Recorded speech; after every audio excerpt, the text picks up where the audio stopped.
திடீர்னு நைட்டு தூங்கினா காலையில எந்திரிக்கல, மேசிவ் அட்டாக், கொலஸ்ட்ரால் கூடுறனாலையும் இருதய ரத்த குழாய்கள் ப்ராப்ளம்னாலையும் இந்த மாரடைப்பு அதிகமா இருக்கு. அது வந்து கம்ப்ளீட்டா நம்ம கண்ட்ரோல் பண்ணும். குழந்தைகள்ல இருந்து பெரியவங்க வரைக்கும் பீட்ரூட் ஜூஸ் வந்து கொஞ்சம் இஞ்சி, பாதி லெமன், கேரட், ஒரு பாதி பீட்ரூட், சர்க்கரை நோயாளிகள் இருந்தா பாதி பீட்ரூட், பெரியவங்களா இருந்தா ஒரு முழு பீட்ரூட் போட்டுக்கலாம். இதெல்லாமே ஒரு மில்க் ஷேக் மாதிரி, ஜூஸ் மாதிரி இன்னில இருந்து இன்னும் ஒரு 6 மாதங்களுக்கு, அதாவது நம்ம எல்லாத்துக்கும் மருந்து சாப்பிடலாம், ஆனா இருதய சதைகள் அந்த மசில்ஸ்க்கு வந்து நம்ம சாப்பிட முடியாது. அதுக்கு எதுவும் இதுவும் கிடையாது. ஒரு தடவை ஹார்ட் வந்து போச்சுன்னா, தோய்வடைஞ்சிச்சுன்னா புது ஹார்ட் தான் டிரான்ஸ்பிளான்ட் பண்ணணும். ரத்த குழாயில அடைப்பு இருந்தா அந்த பிளட் கிளாட்டை நம்ம ரிமூவ் பண்ணிட்டு ஸ்டண்ட் வைக்கலாம். ஆனா ஹார்ட்டோட மசில்ஸ்க்கு என்ன மருந்து? எப்பயுமே விலை மலிவா இருக்கிறத நம்ம மக்கள் வந்து ரொம்ப அலட்சியப்படுத்துவாங்கன்றது இன்னைக்கு தெரிஞ்சுக்கிட்டேன். உங்க பீட்ரூட் அப்படின்னு கேட்டாங்க. ஏன்னா அது வந்து பீட்ரூட் விலை கம்மியா இருக்குன்றத விட அதோடைய மருத்துவ பயன்கள், அதோடைய அருமை வந்துட்டு அவ்வளவு பீப்புள்ஸ்க்கு தெரியலையோ அப்படின்றது எனக்கு ரொம்ப ஆதங்கமா இருந்தது.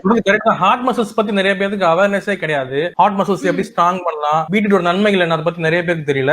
இன்னும் கொஞ்சம் தெளிவா. ஆக்சுவலி பீட்ரூட் ஜூஸ் குடிச்சிட்டு எக்கோ எடுக்கும் பொழுது 13% ஹார்ட்டோட மசில்ஸ் வந்து இம்ப்ரூவ் ஆகுதுன்னு சொல்லி ஆய்வு கண்டுபிடிச்சு, பீட்ரூட்ல நிறைய அதிகமான அளவுக்கு நைட்ரிக் ஆக்சைடு இருக்கு. சோ அது வந்து நம்ம உடம்புல எல்லா ரத்த குழாய்களையும் விரிவடைய செய்து ரொம்ப ஈஸியா வந்து அவங்களுக்கு பிளட் பிரஷர், ஒருத்தவங்க பீட்ரூட் ஜூஸ் குடிச்சாங்கன்னா 6 மணி நேரத்துக்கு ரத்த குழாய்கள் விரிஞ்சே இருக்கும். சோ நீங்க வந்துட்டு அதை வந்து டெய்லி எடுத்துக்கலாம். டெய்லி எடுத்துக்கலாம்னா எவ்வளவு எடுத்துக்கலாம்? டெய்லி 250 ml எடுத்துக்கலாம். டெய்லி காலையில எழுந்துச்சுனே வெறும் வயிற்றுல கேரட் பீட்ரூட் ஜூஸ், அதுல வந்து கொஞ்சம் லெமன் அண்ட் கொத்தமல்லி போட்டு எடுக்கிறோம்னா, நான் வந்து எனக்கு 6 மணி நேரத்துக்கு பிபி ஷூட் அப் ஆகாது. ஒரு சண்டையோ ஒரு பிரச்சனையோ ஒரு எமோஷனல் சிச்சுவேஷன் போனா எனக்கு ஆகாது. ஃபர்ஸ்ட் நான் பயப்பட வேணாம். கொலஸ்ட்ரால் கம்மியாகும். லோ பிபி இருக்கவங்க தான் பீட்ரூட் ஜூஸ் குடிக்கும்போது கொஞ்சம் ஜாக்கிரதையா குடிக்கணும். நீங்க வந்து டைரக்டா பீட்ரூட் ஜூஸ் குடிக்காம ஆப்பிள் பீட்ரூட் ஏபிசியா நீங்க மிக்ஸ் பண்ணி குடிச்சுக்கலாம்.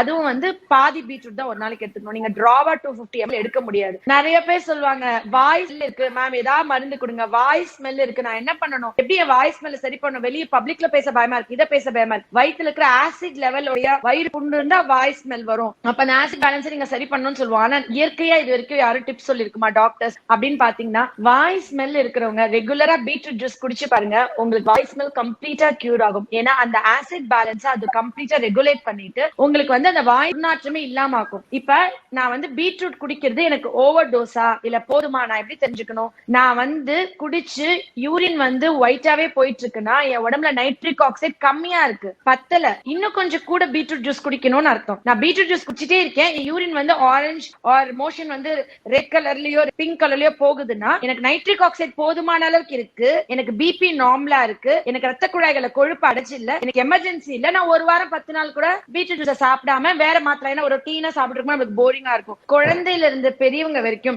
எல்லாருமே சாப்பிடலாம். இப்ப ரீசெண்டா நான் வந்துட்டு ஒரு பிளட் டெஸ்ட் எடுத்துட்டு எனக்கு வந்து விட்டமின் டி கம்மியா இருக்குன்னு சொல்லிட்டு ஒரு Facebook சைட்ல போட்டிருந்தேன். நிறைய பேர் வந்து நீங்க செக் பண்ணிட்டு நீங்க வந்து திருப்பி ரிப்போர்ட் போடணும்னு சொல்லியிருந்தாங்க. 3 மாதம் டைம் கொடுத்திருந்தாங்க. நான் வந்து சூரிய ஒளியில போயிட்டு கால் வச்சா விட்டமின் டி கூடும், விட்டமின் டி சப்ளிமெண்ட்ஸ் எடுக்க கூடாது, உணவுல விட்டமின் டி சப்ளிமெண்ட் எடுக்க கூடாதுன்னு நினைச்சேன். ஆனா விட்டமின் டி எனக்கு உடம்புக்கு கிடைச்சாலும் என்னுடைய உணவுலயோ என்னுடைய வெயில்ல நான் எடுத்தாலும் சப்ளிமெண்ட்ஸா எடுத்தா கூட அதோட அப்சார்ப்ஷன் புவரா இருக்குல்ல. அப்ப நான் விட்டமின் டி ரத்தத்துல அப்சர்வ் ஆக நான் என்ன உணவு எடுக்கணும், நான் என்ன உணவு எடுத்தா என் உடம்புல விட்டமின் டி அப்சர்வ் ஆகி எனக்கு வந்து இம்யூன் சிஸ்டம் ஸ்ட்ராங் ஆகும் அப்படின்னு சொல்லி நான் தேடும் பொழுது பீட்ரூட் மட்டும்தான் vitamin D absorption from the food and இது என்விரான்மெண்ட்ல இருந்து அப்சர்வ் ஆகி நம்ம உடம்புக்கு கொடுக்கறதுக்கு ஒரே ஃபுட் அப்படின்னு தெரிஞ்சுக்கிட்டேன்.